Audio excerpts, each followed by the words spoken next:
श्रोता प्रेमियों, मैं राम सागर शास्त्री आप लोगों के समक्ष एक प्रसंग रखने जा रहा हूं। परीक्षित जन्म। देखिए, व्यास जी लिखते हैं कि भरतो प्रियम द्रोण रीति स्म पश्यन् कृष्णा सुता नाम स्वपताम शिरांसि उपाहरद विप्रियमेव तस्य जुगोप्सितम कर्म विगर्ह्यन्ति। जिस समय अश्वस्थामा ने द्रौपदी के पुत्रों के सिर काटकर दुर्योधन के सामने रखे और दुर्योधन को ये महसूस हुआ कि ये पांडवों के सिर नहीं बल्कि पांडवों के बच्चों के सिर हैं, तो उसने अश्वस्थामा के इस नीच कर्म की निंदा की। यहीं पर सुख और दुख दोनों का समावेश होने पर दुर्योधन की मृत्यु हो गई। और इधर ज्यों ही सवेरा हुआ, भगवान कृष्ण पांडवों के सहित वापस लौटे। आज डेरों की क्या हालत थी कि डेरों में खून बह रहा था, हर अबला खड़ी रो रही थी, द्रौपदी बाल बिखराए हुए लाशों पर पड़ी रो रही थी। डेरों में खून बह रहा था। द्रौपदी अपने बच्चों की लाशों से लिपट लिपट कर विलाप कर रही थी। कृष्ण को देखकर आज द्रौपदी कहने लगी, आओ भैया, आओ मोहन, तुम्हारी लीला में कोई कमी रह गई हो उसे भी पूरा कर डालो। कि मोहन के आते ही बोली, नटवर आओ बेबाकी है, अथवा इस खेल तुम्हारे में कुछ और कसर भी बाकी है। कृष्ण, इस लीला में तुम ही दोष के भागीदार हो। कृष्ण ने कहा, द्रौपदी, यदि मैंने ऐसा नहीं किया होता तो आज के दिन पांडवों की भी यही हालत होती जो तुम्हारे पुत्रों की हुई है। अर्जुन ने द्रौपदी को धैर्य देते हुए कहा कि अर्जुन बोले, ठहरो भद्रे, मैं आज नीच को लाऊंगा, या तेरा वचन निभाऊंगा, या मुंह न तुझे दिखलाऊंगा। अर्जुन बोले, द्रौपदी, मैं अश्वस्थामा का शीश काटकर तुम्हें समर्पित कर दूंगा, अन्यथा मैं धनुष बाण को हाथ नहीं लगाऊंगा। श्री कृष्ण से कहा, कृष्ण, अतिशीघ्र रथ ले चलो, अश्वस्थामा के पास पहुंचाओ। आज रास्ते में ही अश्वस्थामा से भेंट हो गई। उसने अर्जुन को अपनी ओर आते देखकर ब्रह्मास्त्र का संधान कर दिया, जिससे चारों ओर प्रचंड तेज फैल गया। अर्जुन ने देखा कि मेरे प्राण खतरे में हैं। आज भगवान कृष्ण की प्रार्थना करने लगे कि कृष्ण कृष्ण महाभागो भक्ता नाम भयंकर, तुम्हें को दह्यमाना नाम पवर्गोषि संसृते। हे प्रभु, आप सच्चिदानंद स्वरूप परमात्मा हो, भक्तों को अभय दान देने वाले हो, संसार की धधकती ज्वाला में जल रहे जीवों को एकमात्र तुम ही उबारने वाले हो। यह भयंकर तेज मेरे पास क्यों और कहां से आ रहा है? कृष्ण ने कहा, अर्जुन, यह ब्रह्मास्त्र का तेज है। अश्वस्थामा ने ब्रह्मास्त्र चला तो दिया है, मगर वह इसे लौटाना नहीं जानता है। तुम्हारे प्राण संकट में हैं, इसलिए तुम भी ब्रह्मास्त्र का संधान करो। आज अर्जुन ने भी ब्रह्मास्त्र छोड़ दिया। आज दोनों ब्रह्मास्त्र आपस में टकराए, उनकी ज्वाला से प्रजा जलने लगी। तीनों लोकों में खलबली मच गई। प्रलय की सी स्थिति देखकर भगवान ने अर्जुन को संकेत किया कि दोनों ब्रह्मास्त्रों को लौटा लो। अर्जुन ने दोनों ब्रह्मास्त्र वापस कर लिए और झपट कर अश्वस्थामा को पकड़ लिया, बांध कर रथ में डाल लिया। कि बेचारा रथ में बंधा हुआ नीचा सिर किए जा रहा है, मानो कोई कैदी जबरन फांसी के लिए जा रहा है। अश्वस्थामा का सिर शर्म से नीचा हो गया, मानो किसी कैदी को जबरदस्ती पकड़कर फांसी के लिए लिया जा रहा है। आज द्रौपदी के सामने लाकर खड़ा कर दिया। भीम ने हाथ में तलवार उठाई और बोले, कि ओ नीच कमान तान फिर से देखूं ताना बाना तेरा, बिस्तरे बांध इस दुनिया से उठ गया आवदाना तेरा। अरे दुष्ट, तेरा धनुष बाण कहाँ है? मुझे भी दिखा, तुझमें कितना बल है, याद रख अब तेरे जीवन का आखिरी वक्त है। द्रौपदी, तुम मुझे बताओ इसके साथ कैसा व्यवहार किया जाए। कि द्रौपदी मुझे जल्दी बतला, क्या कर तेरा जी भर डालूं, खींच लूं खाल सारे तन की, या टुकड़े टुकड़े कर डालूं। तुम कहो तो इसकी चमड़ी उधेड़ लूं, अथवा तलवार से काट काट कर इसके सैकड़ों टुकड़े कर डालूं। भीम ने अश्वत्थामा से पूछा, दुष्ट तू ही बता तेरे साथ कैसा व्यवहार किया जाए। कि मार दिया जाए या माफ किया जाए, बोल तेरे साथ क्या इंसाफ किया जाए। कैद किया जाए या कत्ल किया जाए, बोल तेरे साथ क्या इंसाफ किया जाए। अश्वत्थामा ने कहा, भीम मैंने तो अपनी समझ में तुम्हारे वंश का नाश ही कर दिया, अब तुम अगर मुझे मार डालते हो तो यह तुम्हारा न्याय होगा, छोड़ देते हो तो यह तुम्हारी दया है। ऐसे शब्दों को सुनकर द्रौपदी को दया आ गई। विचार करती है, इसके मरने से मेरे पुत्र तो जीवित नहीं हो पाएंगे। जिस तरीके से आज मैं अपने बेटे के लिए रो रही हूँ, इसके मरने पर उसी प्रकार इसकी माता रो रो के मर जाएगी। आज भीम से कहने लगी, स्वामी कि तब द्रौपदी ने कहे यों बचन, कहे यों बचन, मारो न ब्राह्मण को मेरे सजन, मेरे सजन। कि रहम किया जाए और बख्श दिया जाए, आज इसके साथ ये इंसाफ किया जाए। रहम किया जाए और बख्श दिया जाए, आज इसके साथ ये इंसाफ किया जाए। भीमसेन ने तलवार रख दी, परंतु अर्जुन ने गांडीव धनुष पर बाण रखा और कहा, ऐसे हत्यारे को मैं जिंदा नहीं छोड़ सकता हूँ। द्रौपदी सोचती है भीमसेन तो मान गए, परंतु अर्जुन नहीं मानेंगे। आज कृष्ण के पास पहुंची, अपनी झोली पसार कर कहने लगी, कृष्ण आज मैं तुमसे एक भीख मांगती हूँ कि मोहन माधव लो इसी समय मैं अपना मोह त्यागती हूँ, पर एक अनाथ ब्राह्मण के प्राणों की भीख मांगती हूँ। अश्वत्थामा मारा न जाए। धन्य है भारत की देवियों को, कितनी दया है इनके हृदय में।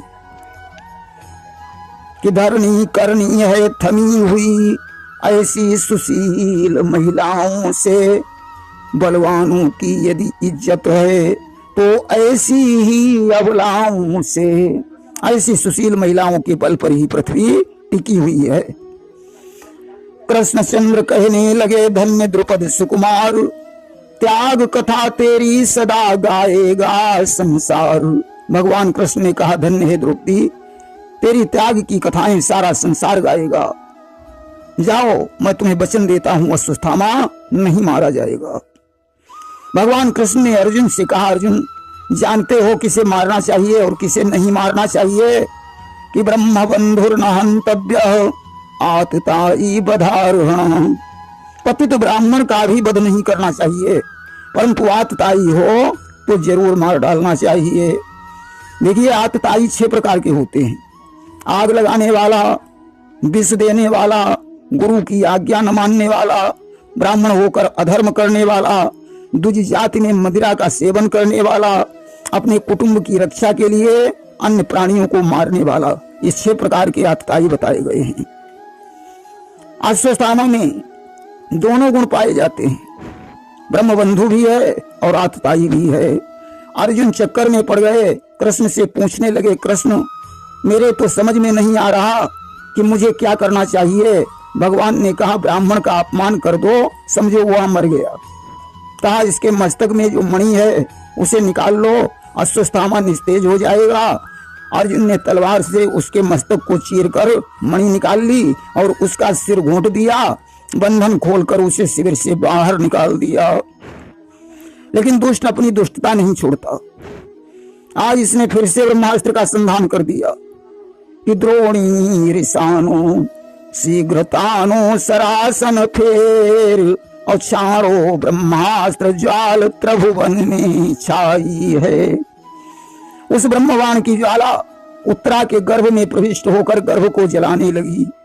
उत्तरा आज कृष्ण की स्तुति करने लगी कि पाहि पाहि महायोगिन देव देव जगतपते नान्यम तद्भयम पश्ये यत्र मृत्यु परम।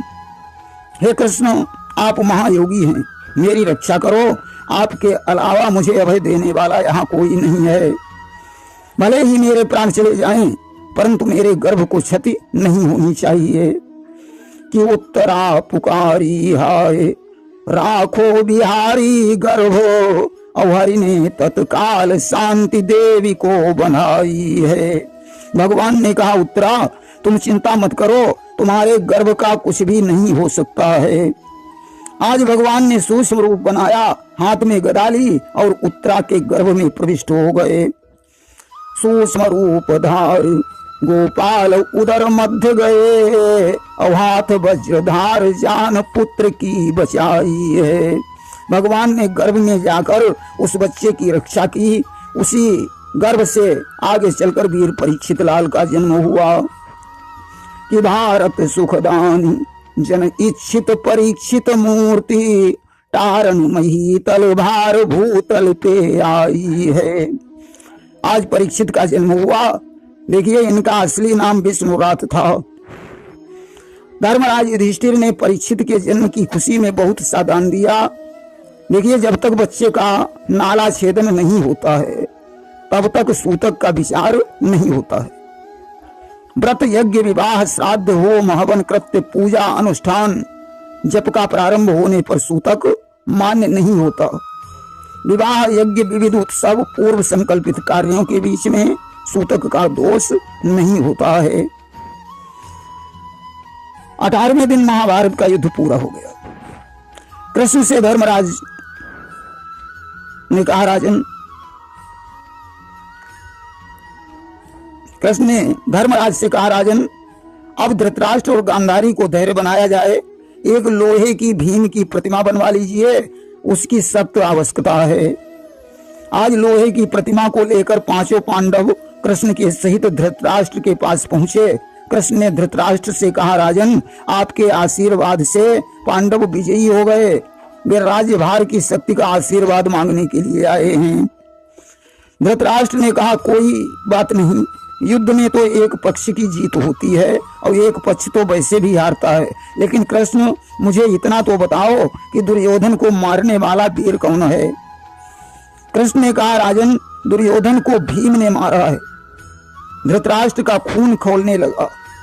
बनावटी भाव से आज उसने भीम से कहा कि वो अंधी आंखों के तारे ठंडी करे इन आत्माओं को, आ एक बार चुंबन कर लूं तेरी उन वीर भुजाओं को। आओ भीम, मैं तुम्हारी वीर भुजाओं का चुंबन करना चाहता हूं। कृष्ण ने संकेत किया कि भीम की प्रतिमा को रख दो। आज धृतराष्ट्र ने हाथों से जकड़कर उस मूर्ति को मसल दिया। मूर्ति चूरा हो गई। धृतराष्ट्र ने कहा, कृष्ण, अरे मैंने ये क्या कर डाला? हाथी जैसे भीम को मसल डाला। कृष्ण ने कहा, राजन, चिंता मत करो, भीम अभी जिंदा है। अब कृष्ण पांडवों को लेकर गांधारी के पास में पहुंचे। धर्मराज से कहा, राजन, गांधारी के पास पहले तुम जाओगे। धर्मराज गांधारी के पास में पहुंचे। उसके तेज से धर्मराज का शरीर गर्म होने लगा। उनके नाखून टूट गए। धर्मराज ने कहा, माता, शांत हो जाओ। अरे अपने क्रोध को शांत रखो, मैं भी तो तुम्हारा ही पुत्र हूं। सजनों, गांधारी का समस्त तेज नष्ट हो गया। गांधारी ने कहा, कृष्ण, मेरे वंश के विनाश को कराने वाले तुम ही हो, इसलिए मैं तुम्हें श्राप देती हूं कि इन नाहक खूनों के बदले यदुवंश खून हो जाएगा, तुमको भी अंतिम घड़ियों तक अब चैन न मिलने पाएगा। जिस तरीके से तुमने हमारे वंश का विनाश करवा दिया, उसी प्रकार एक दिन यदुवंश तुम्हारी आंखों के सामने समाप्त हो जाएगा और तुम उसे रोक नहीं पाओगे। आज कृष्ण ने श्राप को सिरोधार्य कर लिया। धर्मराज के राज तिलक की तैयारी होने लगी। सारा हस्तिनापुर दुल्हन की तरह सजाया गया कि घर घर में पूरे गए चौक, बहुरंग पताका फहराई, द्वारे द्वारे पर कलश सजे, बंधनवारें भी लहराई। चंदन फूलों के अर्क इत्र राहों पर छिड़के जाते थे, गलियों गलियों में स्वर्णांबर पाटंबर शोभा पाते थे। धर्म का आज है राज तिलक, तो शोभा कैसे वर्णन हो, दीपक से रवि की आभा का कहिए किस भांति प्रदर्शन हो। भगवान कृष्ण ने धर्मराज से कहा, इस सिंहासन पर बैठो, यह सिंहासन बहुत दिन से आपकी रास्ता देख रहा है। ऋषियों ने और ब्राह्मणों ने वेदध्वनि से आह्वान किया, जगपति ने अपने हाथों से नरपति को मुकुट प्रदान किया। मंगल मुखियों ने मोद सहित मंगल आरती उतारी है, दाई दिश धर्म सुशोभित हैं, बाई श्री द्रुपद दुलारी हैं। आज भगवान कृष्ण ने अपने हाथों से धर्मराज को मुकुट प्रदान किया। दाई तरफ धर्मराज हैं, बाई और द्रौपदी विराजमान हैं। देवता फूलों की वर्षा कर रहे हैं।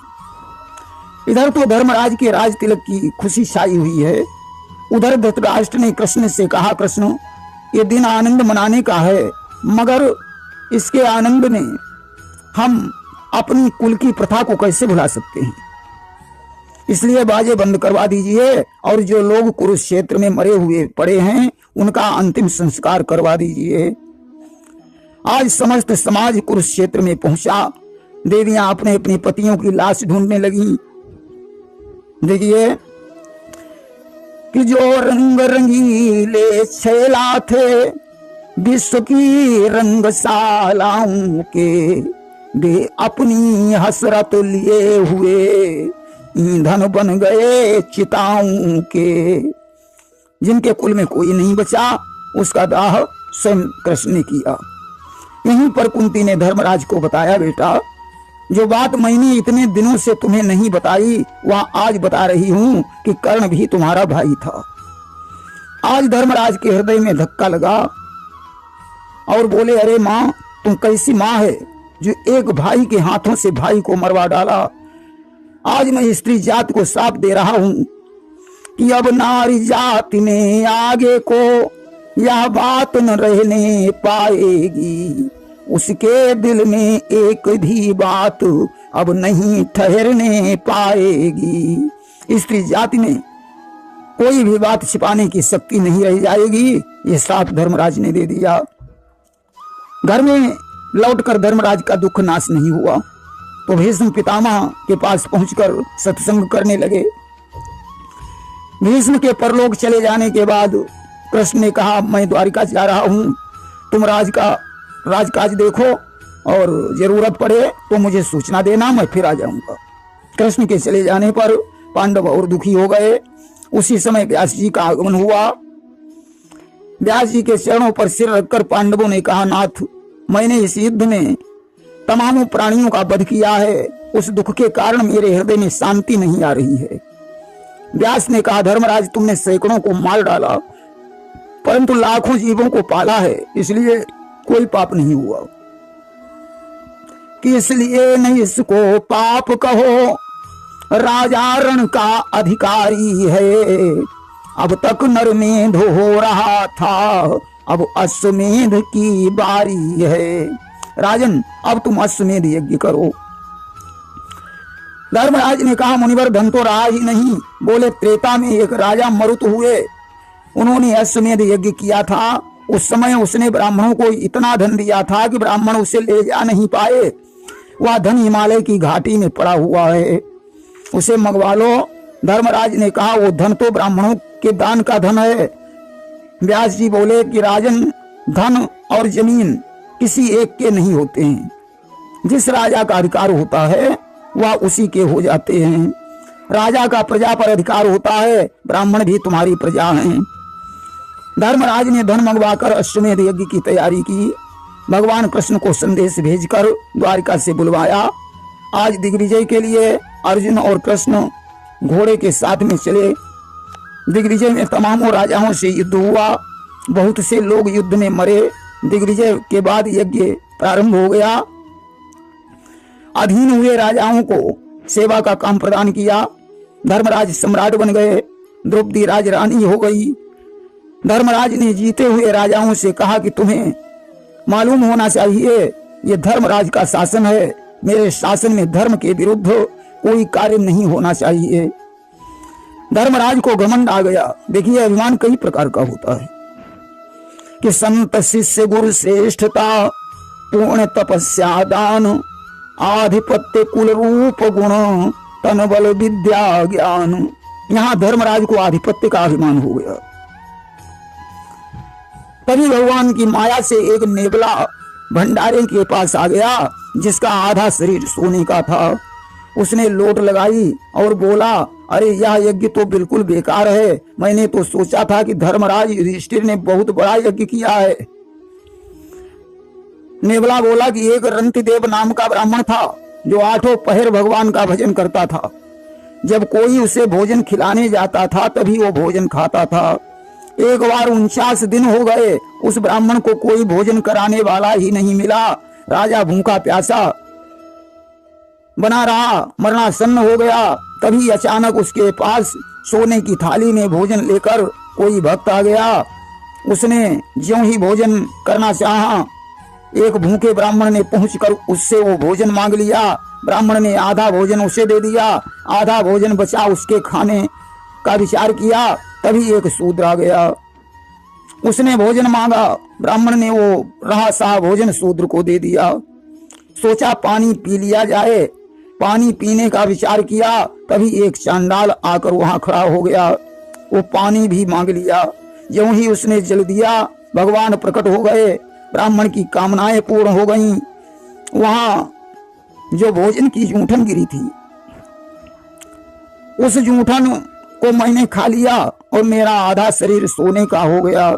मैंने सोचा शायद धर्मराज युधिष्ठिर की इस यज्ञ में पहुंचकर मेरा पूरा शरीर सोने का हो जाए, परंतु ये यज्ञ तो बेकार ही रहा। धर्मराज कृष्ण से बोले, प्रभु ये नेवला क्या कह रहा है? भगवान ने कहा, धर्मराज कोई दानी अगर कहे कि मैंने इतना कुछ दान दे दिया तो समझो दान बेकार हो गया।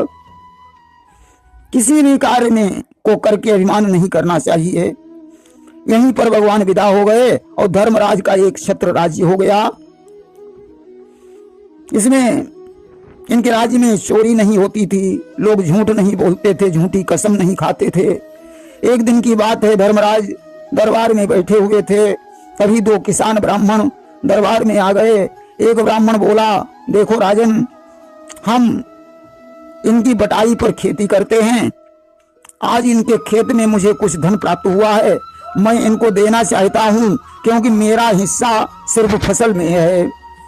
दूसरा बोला, राजन ये मैं मानता हूं कि वो मेरी ही संपत्ति है, परंतु मेरी होती तो आज तक मुझे मिली क्यों नहीं।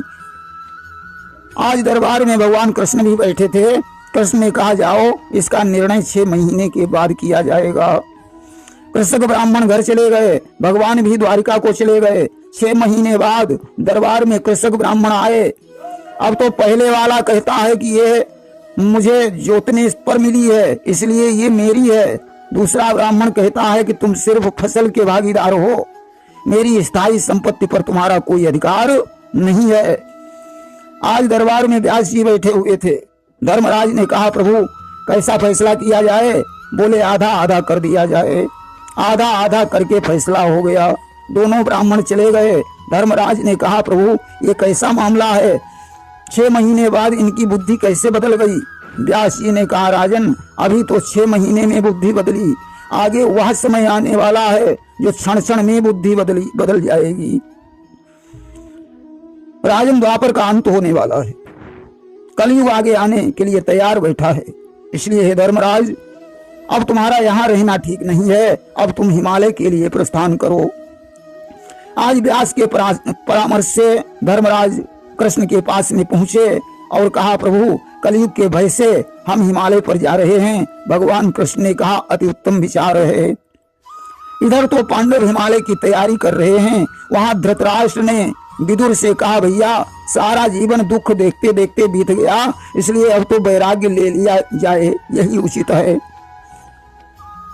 देखिए विदुर जी कौन थे? एक समय किसी राजा के सिपाहियों ने कुछ चोरों को मांडव्य ऋषि के आश्रम पर पकड़ा। राजा ने चोरों के साथ साथ मांडव्य ऋषि को भी फांसी पर चढ़ा दिया। जब मांडव्य ऋषि यमराज के पास गए तो उन्होंने कारण पूछा कि मुझे सूली क्यों मिली?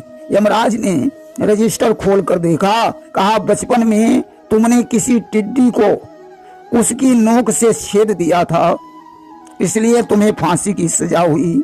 मांडव्य ने कहा, अज्ञानता का इतना बड़ा दंड, जाओ मैं तुम्हें श्राप देता हूं कि तुम शूद्र योनि में जन्म लोगे। इसलिए यमराज ने ही चित्रांगद की बिलरा नाम की दासी से विदुर के रूप में जन्म लिया था। आज विदुर ने धृतराष्ट्र से कहा, राजन घर में शांति नहीं मिल सकती है, इसलिए चलो व्यास आश्रम में रहकर भगवान का भजन करेंगे।